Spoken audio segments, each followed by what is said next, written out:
It's important when we talk about competencies that we remind ourselves of the history that led to competencies. The first few slides will provide an overview of the history, and I'll move through them quickly. It's the final slides where we watch and listen to the thought behind a competency being written, and then over time developing to its final state. As our country grew from small towns that existed pretty much in isolation to communities that began to depend upon each other, schools mirrored that growth. The growth fostered the development of a standards-based education. Standards were written for teachers to communicate to them what students should know, understand, and be able to do. These standards were written for teachers, and the focus was on teaching. The standards were very detailed, and in some cases the number of standards seemed pretty daunting. Standards still exist and evolve over time.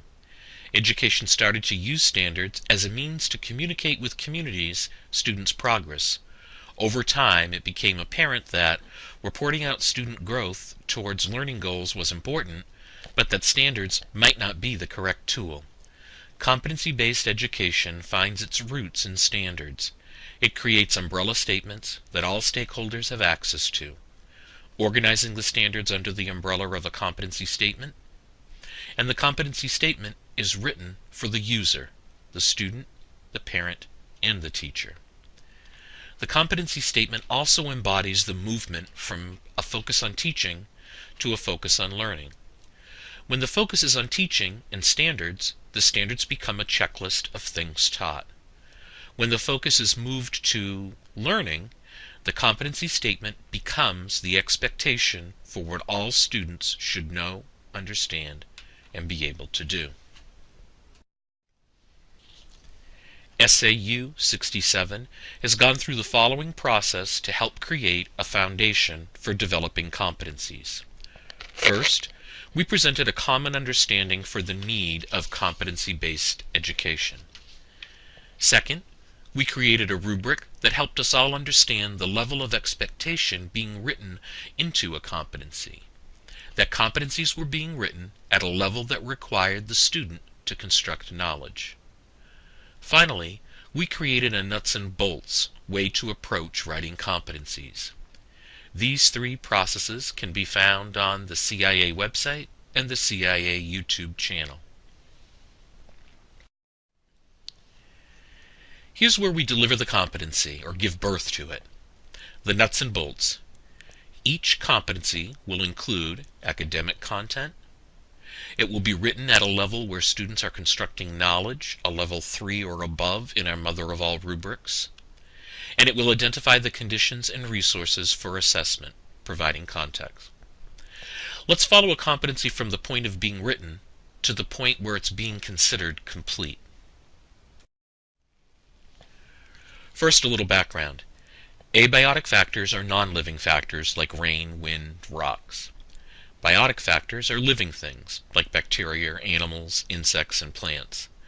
The competency we're going to be looking at is related to learning about the connections between ecosystems and abiotic and biotic factors.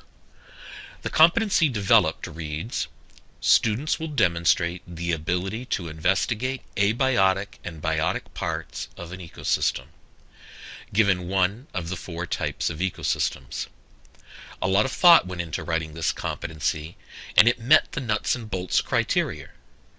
The academic content was the abiotic and the biotic parts. The complexity of thinking was the ability to investigate, which was interpreted by the group as putting together things discovered in an investigation. And it identifies the condition and resources. This was only going to focus on 4 ecosystems, and there was a lot of discussion because some sources might say there are 10 types of ecosystems, while others say there are only 2 types of ecosystems, terrestrial and aquatic. So a lot of discussion went into what we were going to cover, and the group decided on 4.